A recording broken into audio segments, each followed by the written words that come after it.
Richard I was King of England for just under a decade, from 1189 to 1199. Aside from fighting in the Third Crusade to reconquer Jerusalem and spending over a year in prison, not the first sitting King of England to spend time behind bars, he's perhaps best known as one of England's greatest monarchs, so much so that a statue of him riding his horse with his sword drawn stands outside the Houses of Parliament in London. Richard is also credited with introducing the 3 lions insignia, still used today as the official emblem of the English football team. Given that he's fated as one of England's great, it's perhaps a surprise to learn then that during his reign he spent no more than around 6 months actually in England. The rest of the time he spent either fighting around Jerusalem or in the other part of his kingdom, Normandy. Let's take a quick look at where he sits in our Kings and Queens timeline. He's here, his reign ending precisely 310 years before King Henry VIII was crowned, and 620 before the birth of Queen Victoria. Richard I was born in Oxfordshire in 1157. At the time, his father, Henry II, was almost 3 years into his turbulent reign as King of England. He was the second son from the king's marriage to Eleanor of Aquitaine. He had an older brother, Henry, who was in line to be king, and younger brothers, Geoffrey and John, the latter of which would succeed him as King of England. Richard is thought to have grown up in England and later Aquitaine. Ostensibly, he was brought up speaking French, so is perhaps one of the least English kings to have sat on the throne. In 1170, the king grew seriously ill. Seeking to control what happened after he died, he decided to divide his kingdom between his sons. Richard's older brother Henry, or young Henry as he was styled, was in line to become King of England and was even crowned as heir apparent. Richard himself would inherit his mother's lands of Aquitaine and Poitiers. Frustrated that though he'd been crowned heir apparent, he was given no money or additional control, young Henry revolted against his father. Richard, then aged around 16, and his younger brother Geoffrey joined their brother, and all 3 effectively went over to their father's rival in mainland Europe, King Louis VII of France. As we explored in our previous video on Henry II, the revolt ended in failure, and Richard ended up begging his father for forgiveness. As part of the terms of reconciliation with his father, Richard was ordered to punish the barons in Aquitaine who had supported the revolt. To that end, he launched a military campaign to tear down castles built illegally, and it's at this point he acquired the name Richard the Lionheart because of his fierce leadership, although there are plenty of claims that his rule there was absolutely brutal. Richard would spend the next few years putting down rebellious barons and gaining a reputation as a cruel but skilled warrior. By the time he'd reached his early 20s, he was very much his own man and was clearly growing weary of his lot in life. After he refused to pay homage to his older brother, a furious Henry II sent his sons, young Henry and Geoffrey, to subdue Richard, though he managed to fight them off. In the midst of all this bad blood, in June 1183, events took a sudden, unexpected turn. Young Henry, England's heir apparent, died. Richard was suddenly in line to become king. You'd have thought that this might have brought things into perspective and sobered each side up a bit, but it didn't. Instead, over the course of the next few years, the bad blood seems to have curdled even thicker. Rumours circulated that Henry II was even considering disinheriting Richard and giving his entire kingdom to his beloved younger son, John. By 1188, a furious Richard formed an alliance with King Philip II of France and concocted plans to invade England and overthrow his father. Henry II was in his mid-50s at this point and had spent the best part of his life putting down revolts and fighting his enemies, including his own son. It's possible he was tired. He was almost certainly dying. But there was one last sting Richard would inflict on his father. During a final counterattack against Richard's forces in Anjou, Henry surrendered to his son and agreed terms. If that wasn't humiliating enough, Richard ordered Henry II to sign a pardon for those who had rebelled against him. The list of conspirators was read out to the king. The name of Henry II's beloved son John was on the list. Visibly shocked, and some have speculated broken-hearted, that his favourite son had betrayed him, Henry II died shortly afterwards. Richard was made Duke of Normandy, and around 2 months later was crowned Richard I,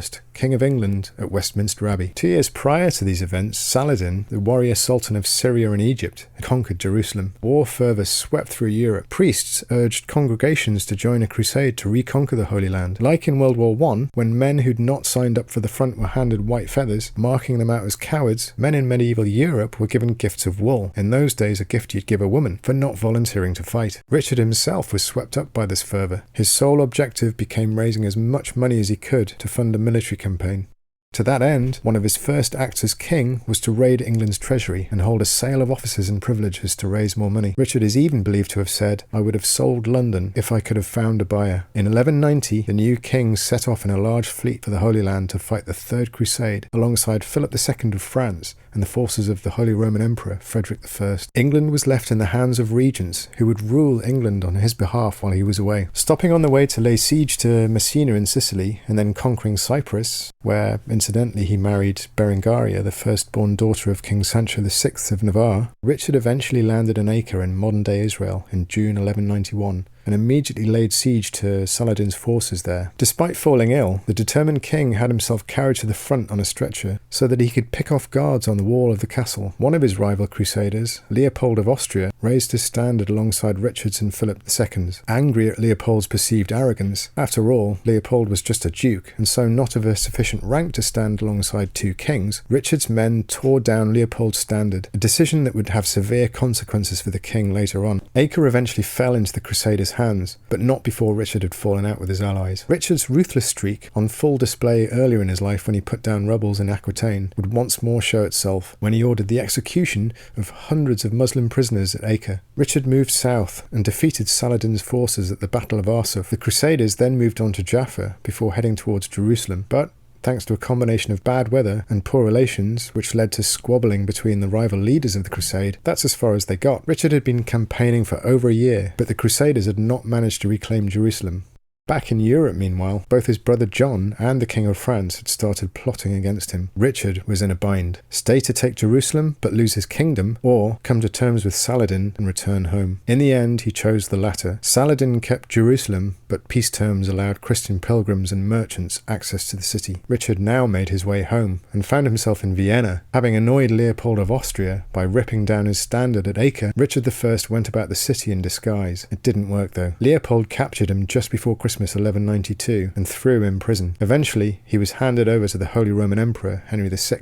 Refusing to show deference to the emperor, declaring that he had no superior but God, the King of England was punished by being shackled in heavy chains. The emperor demanded a ransom of around £100,000 of silver, a seemingly impossible sum, 2 or 3 times larger than the annual income of the English crown. It was down to Richard's mother, Eleanor of Aquitaine, to help. The former queen worked to raise the money, and by 1194, after around 14 months in captivity, Richard was released. While he'd been away, his younger brother John had been nurturing the reputation he would later acquire as Bad King John. With brave King Richard away in the Holy Land doing God's work, John had spent that time scheming to take the English crown. John was determined to be Richard's successor and plotted with the King of France to depose Richard's appointed ruler in his absence, William Longchamp. John even plotted with Philip of France to pay the emperor 80,000 marks so that Richard would be kept in prison longer. As a consequence, when Richard returned from captivity in 1193, he desperately needed to secure his kingdom. In England, he had himself crowned King of England once again to reinforce his rule. Within a month, however, he'd left for the European mainland, never to return to England. John begged on his knees for Richard to forgive him, and incredibly, Richard agreed. At this point, Richard had still not produced a legitimate male heir, so agreeing to John being his successor was a logical step. Perhaps keen to restate his divine right to rule, following his earlier brush with the Holy Roman Emperor when he declared that only God was his superior, Richard took Dieu est mon droit, or God am I right, as his motto, still in use by the British monarchy to this day. 1199 found the king in Limousin, suppressing a revolt there. Out of the blue, he was struck in the shoulder with a crossbow bolt. The wound turned gangrenous,